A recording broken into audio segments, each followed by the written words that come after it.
회장님이 오시기로 되어 있었는데 특별한 또 사정이 생기셔서 오늘 이 자리에 못 오시게 된 상황이 생기셔서 제가 대신 이 자리에 서게 되었습니다. 사실 제가 목사지만 한 번쯤은 이렇게 다른 분의 말씀을 좀 듣고 싶은 마음도 있기는 합니다. 그래서 갑자기 이렇게 변경이 되어서 참 아쉬운 마음이 좀 있었지만 그래도 하나님의 이 일에도 하나님의 섭리가 있다고 하는 것을 생각하면서 오늘 말씀을 좀 준비하게 되었습니다. 오늘 우리가 함께 나눌 말씀의 제목은 마음을 알아주는 분입니다. 내 에너지의 원천은 사람이다. 사람으로 인해 가끔 상처도 받지만 가장 큰 에너지 또한 사랑하는 사람을 통해서 우리는 받을 수 있어요. 이 말처럼 많은 사람이 사람으로 인해 이렇게 에너지를 얻기도 하고 또 상처를 받기도 하고 그렇게 살아갑니다. 여기 지기지우라고 하는 말이 있어요. 지기지우. 이 지기지우는 자기를 알아주는 친구란 뜻입니다. 꼭 친구가 아니더라도 이 사람은 누구에게나 자기를 알아주는, 자기를 좀 알아줬으면 하는 그런 사람이 필요해요. 오늘 한 본문을 통해서, 성경의 한 본문을 통해서 서로의 마음을 알아주는 사람들의 이야기를 좀 해보려고 합니다. 사무엘하 23장 13절로 17절에 있는 말씀을 우리 함께 읽도록 하겠습니다. 13절부터 17절까지, 사무엘하 23장 13절부터 17절까지 있는 말씀 우리 함께 읽겠습니다. 시작. 또 32목 중 세 사람이 곡식 벨 때에 아둘람 굴에 내려가 다윗에게 나아갔는데 때에 블레셋 사람의 한 무리가 르바임 골짜기에 진쳤더라. 그때에 다윗은 산성에 있고 그때에 블레셋 사람의 요새는 베들레헴에 있는지라.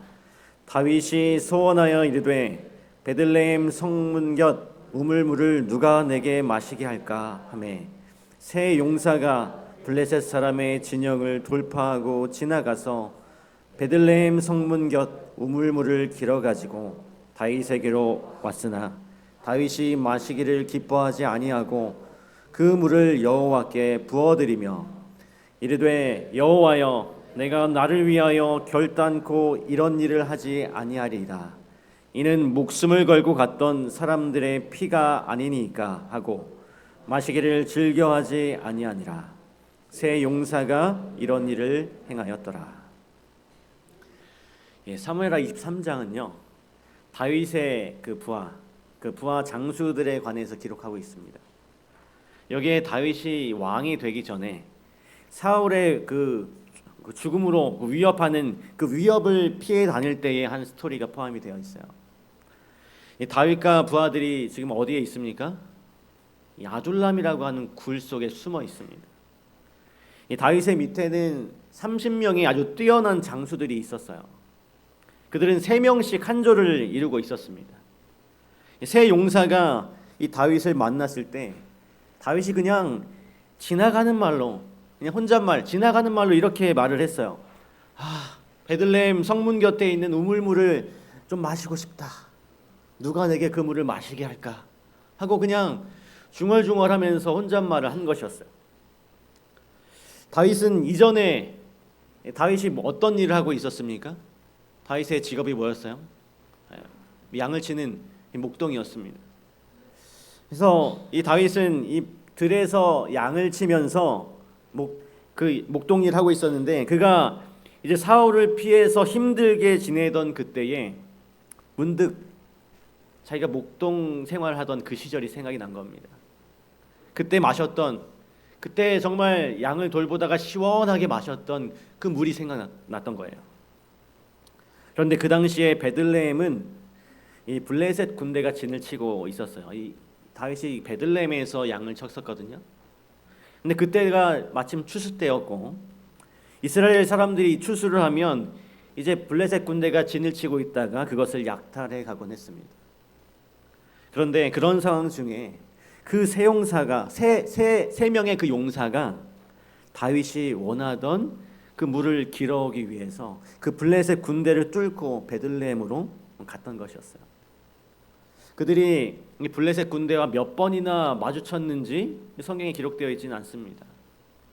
그러나 분명한 것은 그들이 그곳에 그 베들레헴으로 가는 길에 목숨을 걸고 갔다라고 하는 것입니다. 결국 그들은 무사히 물을 길어왔어요. 그런데 다윗이 정작 그 물을 받았을 때 놀라고 충격을 받습니다. 그는 그냥 무심결에 한 말이었는데, 그냥 지나가는 말로 했는데 이 세 명의 그 용사가 진짜 물을 길어온 것이었어요. 다윗은 자신의 그 경솔함을 깨닫고 하나님께 이렇게 고백을 합니다. 이것은 물이 아니라 세 용사의 피입니다. 제가 절대로 마실 수 없습니다. 그러면서 다윗은 그 물을 어떻게 했습니까? 여호와께 부어드렸어요. 우리가 사람은 추억을 먹고 산다라고 하는 말이 있죠. 그런 말이 있습니다. 특히 이런 말이 언제 떠오르냐라고 생각해 보면 내가 어떤 좀 현재의 삶이 어렵고 힘들 때 어떤 과거의 추억을 되새기게 되죠. 좋았던 시절을 떠올립니다. 이것은 뭐 꼭 나이가 든 사람에게만 해당되는 말은 아닌 것 같아요. 제가 공부를 하기 위해서 2008년 2월에 필리핀에 갔습니다. 저번에도 이야기를 드렸지만 그 첫 3개월, 그 2월부터 시작된 그 3개월이 정말로 힘들었어요. 무척 한국이 그리웠습니다. 한국에서 함께 지냈던 친구들, 또 편안했던 한국의 삶들이 정말 그리웠어요. 그래서 하늘에 날아가는 비행기를 자주 쳐다봤습니다. 그러나 이 3개월이 지나고 나니까요, 어느 정도 이제 적응이 되고 새로운 친구들도 생기고 또다시 그곳에서 추억을 쌓고 지내게 되더라고요. 그래서 지금은 가끔 뭐 두리안 생각이 날 때 필리핀에서 두리안을 정말 양껏 먹었던 생각을 하면서 행복한 기억을 떠올리기도 합니다. 이 과거에 이렇게 좋은 추억을 떠올리는 것은 때때로 현재를 살아가는데 힘을 주기도 합니다. 힘을 주기도 해요. 당시 이 아둘람굴에 피해 있었던 다윗은 약 400명의 리더였습니다. 그는 차게 왕이 되기 위해서 기름 부음을 받았지만 사울 때문에, 이 사울이라고 하는 사람 때문에 무척 힘든 시간을 보내고 있었어요.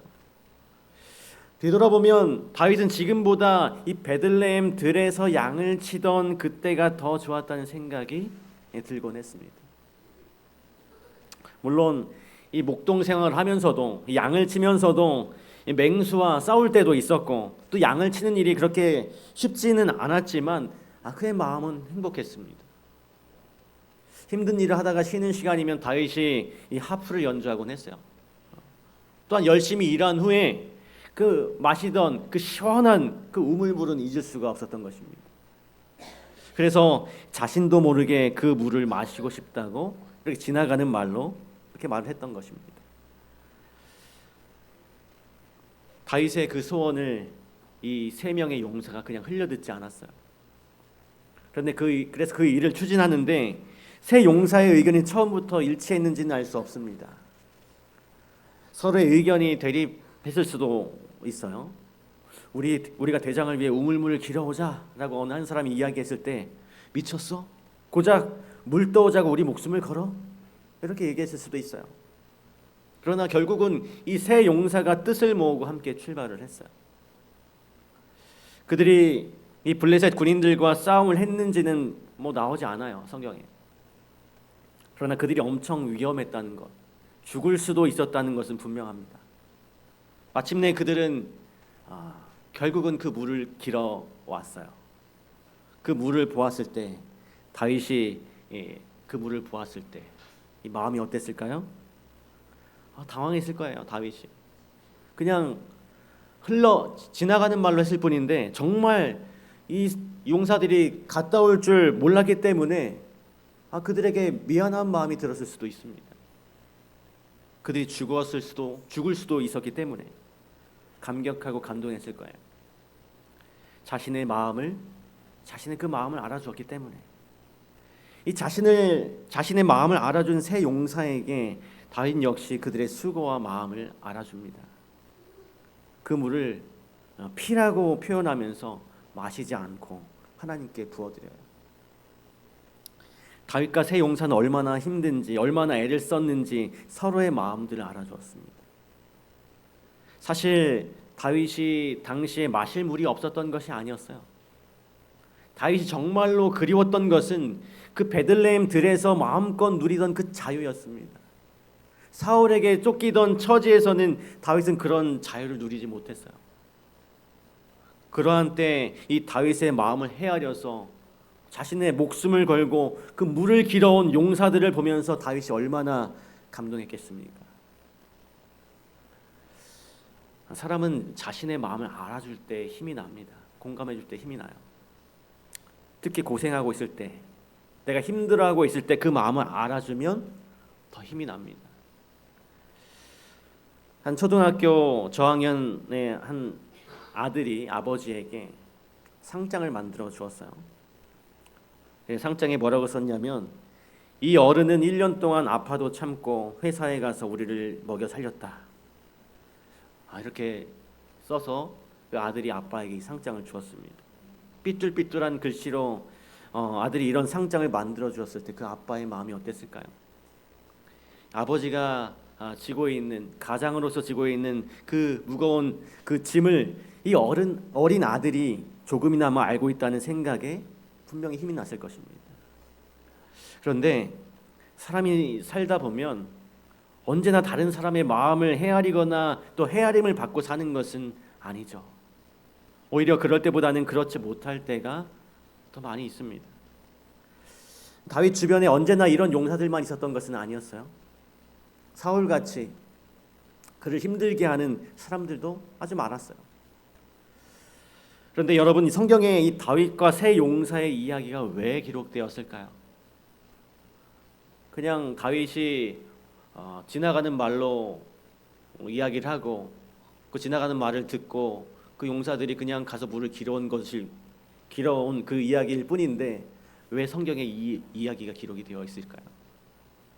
그것은 바로 이 다윗과 용사들 사이에 그 전우애가 얼마나 뜨거웠는지 보여주기 위함인 것입니다. 성경에 기록된 모든 사건, 그리고 모든 인물, 모든 제도, 이러한 것들은 이 죄인을 구원하시는 하나님의 사역과 은혜들을 보여줍니다. 이것을 신학적인 용어로 표상학이라고 부릅니다. 여기 다윗과 세 용사의 이 모습은 성부 하나님과 성자 하나님과 성령 하나님의 관계를 잘 보여줘요. 이 세 용사가 물을 기르러 목숨을 걸고 적진에 들어간 것은 전적으로 자발적인 선택이었습니다. 누가 시켜서 한 게 아니었어요. 누가 강요한 게 아니었습니다. 마찬가지로 예수님께서 인간을 구원하기 위해서 이 죄악의 전쟁터 속에 자발적으로 들어오신 것입니다. 누가 시켜서 한 것이 아니라 스스로 선택하신 것입니다. 세 용사가 했던 일은 꼭 하지 않아도 되는 일이었어요. 왜냐하면 다윗에게 마실 물이 이미 있었기 때문에. 그러나 예수님이 인간을 구원하기 위해서는 반드시 생명수를 마련하셔야 했습니다. 그 생명수는 있어도 되고 없어도 되는 것이 아니었어요. 그것은 세상이 헛된 곳에서 갈증을 해결하려고 하는 모든 사람들에게 꼭 필요한 물이었습니다. 다윗은 세 용사가 가지고 온 그 물을 피라고 표현했죠. 그들이 목숨을 걸고 가져온 물이었기 때문입니다. 그러나 다행히 세 용사는 피 흘리지 않았어요. 그리고 죽지도 않았습니다. 그러나 예수님께서는 정작 자신의 피를 흘리셨고 돌아가셨죠. 성자 하나님이 이런 자발적인 선택과 희생을 했을 때 성부 하나님의 마음이 어땠을까요? 함께 기뻐하고 함께 아파하셨습니다. 성부와 성자, 이 성령 삼위 하나님은 언제나 사랑 안에서 서로의 마음을 잘 알아주시는 그런 분들이십니다. 이런 예수님은 오늘 인간들의 마음도 잘 알아주실까요? 못 알아주실까요? 잘 알아주시는 것이죠. 오스트레일리아의 시드니에서 멜버른까지 달리는 울트라 마라톤이 있다고 해요. 이 거리는 878km예요. 서울에서 부산 왕복 거리보다 더 멉니다. 이 1983년에 이 마라톤 대회가 열렸을 때 한 나이가 좀 많은 한 분이 출전을 했습니다. 그 사람의 이름은 클리프 영이라고 하는 사람이었어요. 그 당시에 61세였습니다. 그는 감자를 재배하고 양을 키우던 그 농부이자 목동이었어요. 이 경기가 시작되자 다른 모든 선수들이 앞서서 달려갈 때 이 클리프 영이라고 하는 이분은 아주 천천히 달렸습니다. 그런데 이 경기는 일주일 이상 달려야 하기 때문에 선수들은 하루에 18시간씩 달리고 6시간 자는 계획을 세웠습니다. 그러나 이 클리프 영은 거의 잠을 자지 않고 계속 달렸어요. 마침내 5일 15시간 4분으로 1등을 하게 되었습니다. 그가 이 기간 동안에 잠을 잔 시간은 총 12시간밖에 되지 않아요. 경기가 끝난 후에 기자가 물었습니다. 당신은 어떻게 밤에 잠을 자지 않고 달릴 수 있었습니까? 그때 그런 이야기를 해줘요. 저는 어릴 때부터 2,000에이커, 약 200만 평 농장에서 2,000마리의 양과 함께 자랐습니다. 그때 집에는 말도 없었고 사륜 자동차도 없었습니다. 그런데 폭풍이 오려고 하면 농장을 쫓아다니면서 양들을 우리에 집어넣어야 했습니다. 그래서 저는 부지런히 뛰어다녀야 했습니다. 어떤 때는 양 서너 마리를 찾기 위해 이틀 혹은 3일 잠을 자지 않고 뛰어다녔습니다. 그 덕분에 그는 밤에 이렇게 잠을 자지 않고도 달릴 수 있었던 것이었어요. 그의 양들에게 이 클리프와 같은 주인이 있었다는 것은 정말 축복입니다. 오늘 우리들에게도 이런 목자가 있습니다. 요한복음 10장 14절로 15절은 이렇게 말씀합니다. 나는 선한 목자라. 나는 내 양을 알고 양도 나를 아는 것이 아버지께서 나를 아시고 내가 아버지를 아는 것 같으니 나는 양을 위하여 목숨을 버리노라. 선한 목자이신 예수님은 우리의 형편을 잘 아세요. 너무나 잘 아십니다. 또 시편 121편 4절로 5절은 이렇게 말씀합니다. 이스라엘을 지키시는 이는 졸지도 아니하시고 주무시지도 아니하시리로다. 여호와는 너를 지키시는 이시라. 우리 선한 목자이신 예수님은 한시도 놓치지 않고 우리의 몸과 마음을 지키고 계세요. 또 치료봉사 이렇게 기록합니다. 그리스도는 각 영혼들과 그 영혼들의 특수한 필요와 시험을 아실 뿐만 아니라 심령을 괴롭히고 어렵게 만드는 모든 환경을 아신다. 그분께서는 동정어린 친절로서 고통당하는 모든 영혼들에게 당신의 손을 뻗고 계신다. 가장 크게 고통을 당하는 사람들이 그분의 동정과 긍휼을 가장 많이 받는다라는 이 말 여기 나오죠. 이 말이 가장 마음에 와 닿는데요. 이 예수님의 여러분의 크고 작은 문제를 우리는 내려놓아야 하는 것입니다. 우리의 삶이 힘들 때 우리의 마음을 알아주시는 분이 우리는 예수님이심을 확신할 필요가 있는 것입니다. 또한 기억하실 것은 힘든 우리 마음 상태의 원인이 무엇인지도 확인해야 해요. 우리의 마음이 잘못을 범하고 있을 때 우리는 무조건 위로만 받기만 해서는 안 되는 것입니다. 외모나 지위나 재산이나 학벌 멋있게 보이지만 정작 속은 공허한 사람들이 참 많이 있어요. 이 사진은 1946년에 한 고아원에서 찍은 사진입니다. 미국 적십자로부터 새 신발을 선물 받은 6살 베르펠이라고 하는 한 소년의 기뻐하는 모습이에요.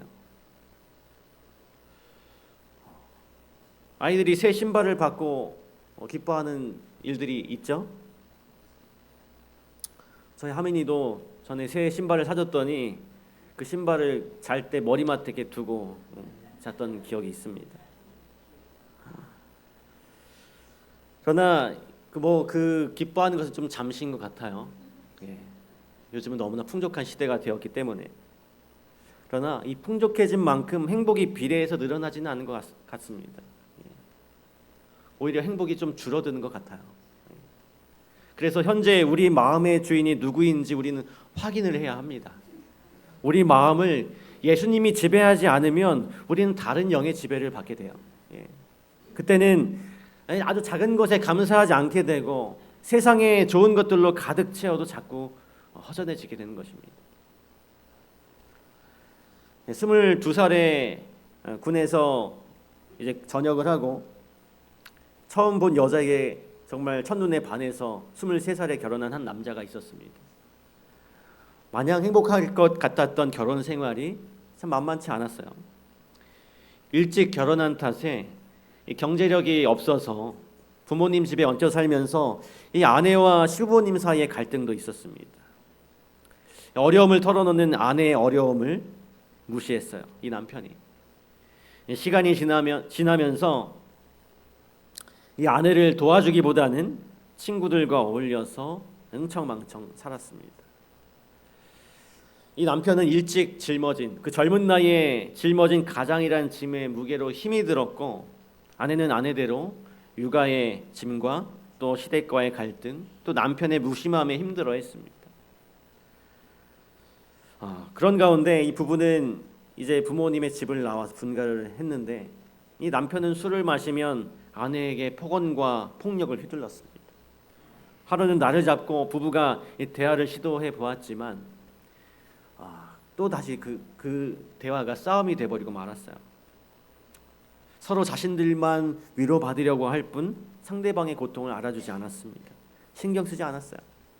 그 남자의 술과 폭력, 폭언은 어릴 때 보았던 아버지의 모습 그대로였습니다. 어릴 때 그토록 싫었던, 그래서 닮지 않으려고 했던 아버지의 모습을 그대로 그가 닮아 있었던 것입니다.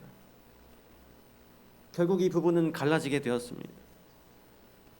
그래서 이 남자가 방황하다가 그 남자의 그 누나의 권유로 교회를 가게 되었어요. 그리고 집에서 태어나서 처음으로 진지하게 하나님께 기도를 드립니다. 하나님, 힘듭니다. 그리고 아내가 너무 보고 싶습니다.